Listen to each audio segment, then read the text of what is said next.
matchup we have only for the Boss versus the Argonauts.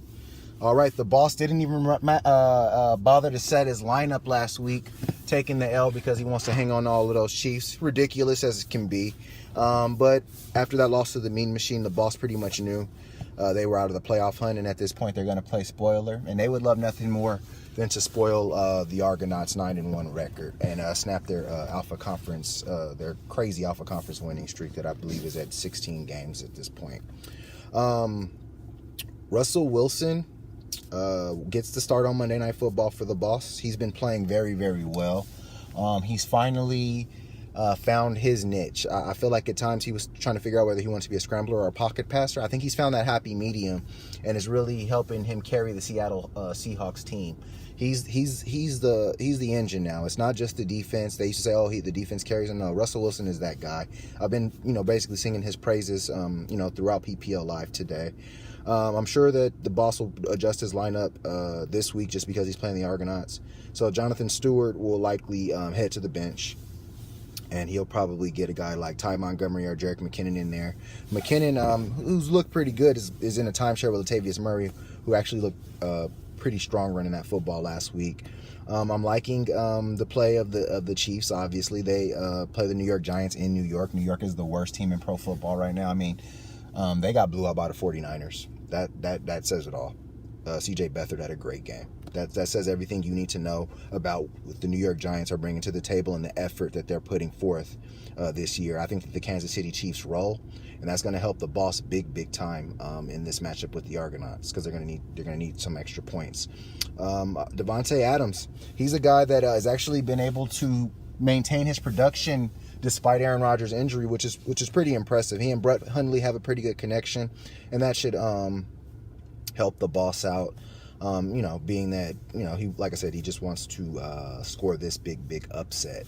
On the other side, the Argonauts wasn't really a good week despite the win. I mean, they didn't get any spectacular play from anyone other than really, I guess A.J. Green. He had a 70-yard touchdown, but everyone else, even Le'Veon Bell, was pretty pedestrian. LaShawn McCoy was pedestrian. They were out of that Saints game so early that they weren't even able to run the ball anymore. Drew Brees, the offense is a running first offense now, and he's probably perfect for that just because he's such an efficient quarterback that he doesn't even really need to throw very much, and they'll still win games if they have the running game going. So you can't blame the Saints for the shift in offense. I just wish I would have known earlier.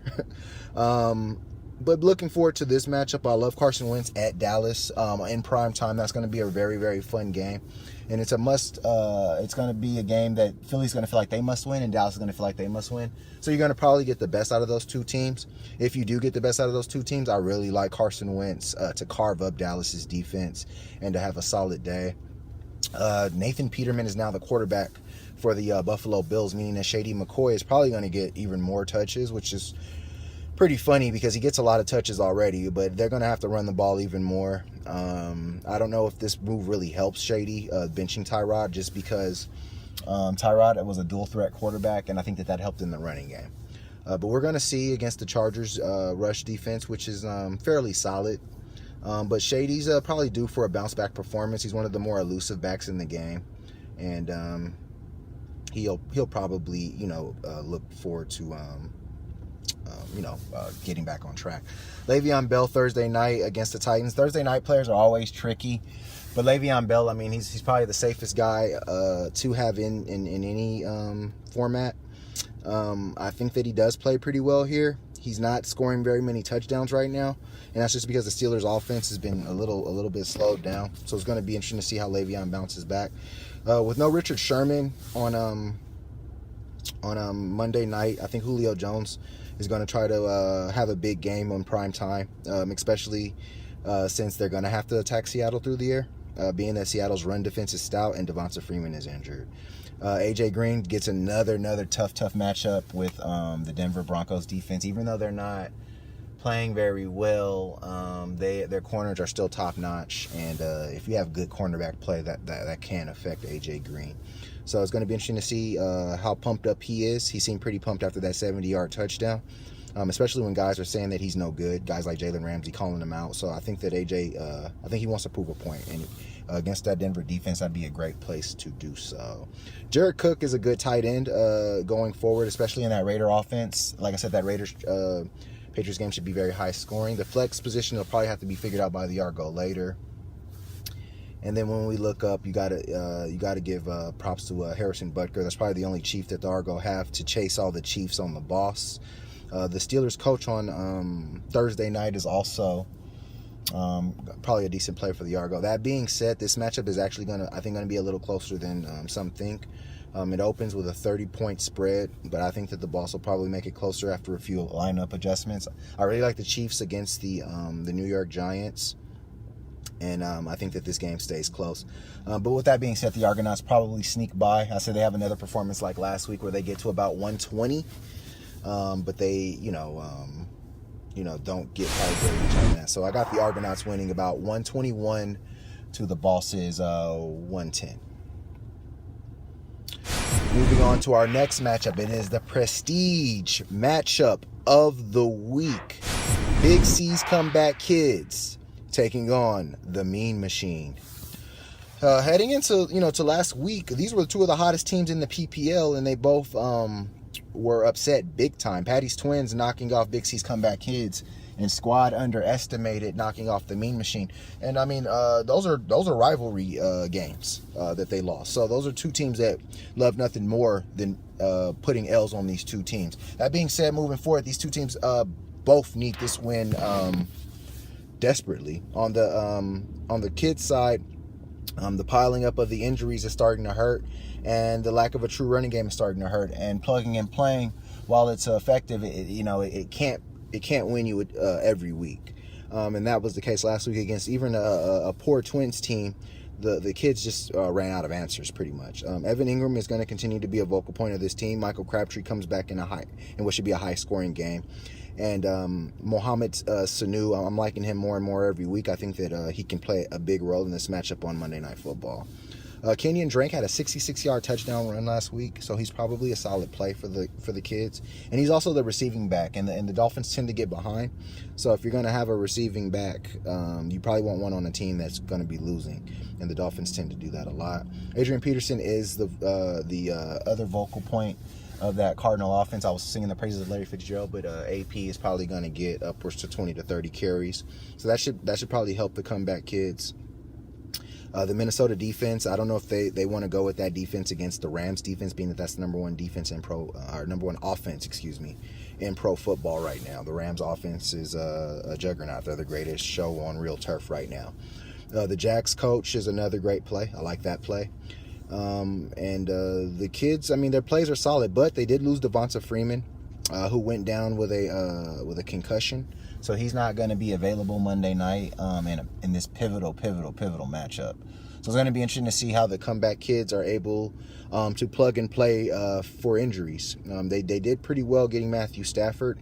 I don't know if Stafford's going to be the guy against Chicago this week. He was somewhat disappointing last week in a plus matchup against the Cleveland Browns. So it's kind of tough to say how he's going to look. I guess he wasn't too bad. He was about 19 points. But I guess it's going to be a little tougher in Chicago on the road against a team that's, kind of desperate to try to make a late season push. On the Mean Machine side, that was a tough loss. I mean, the Machine had that one. I believe they were up by, I believe like 50 points going into Monday night. And I believe, it was McCaffrey, the coach, and the kicker. And it was a devastating loss. I mean, the Mean Machine would have likely been comfortably in the Final Four position had he won that matchup. But now, he's in a must-win, because if he loses this game, the playoff, the Final Four dreams may be ending there with it. That being said, Mariota on the road at Pittsburgh on a Thursday, he's kind of slowed down from earlier in the year. I do like Marcus Mariota, but I don't know if he's going to be able to have a good game against the Steelers. Alvin Kamara and Michael Thomas, his Saints combo is probably the thing that's really got this team to this point. If it's not Kamara or Thomas for Brees to throw to, it's going to be Kamara or Ingram to run. So Machine consolidated that Seattle Seahawks offense pretty well, and he deserves major props for that, seeing that coming. Kareem Hunt gets back in the saddle. He's been a little slowed down the last few weeks, so it's going to be incumbent on him to get back on track for the machine. If he's not able to get back on track, I don't like the machine's chances down the stretch. Hunter Henry's going to get the nod at tight end, and Joe Mixon against that Denver defense, which hasn't looked very good. But against the Bengals, they may be able to find themselves.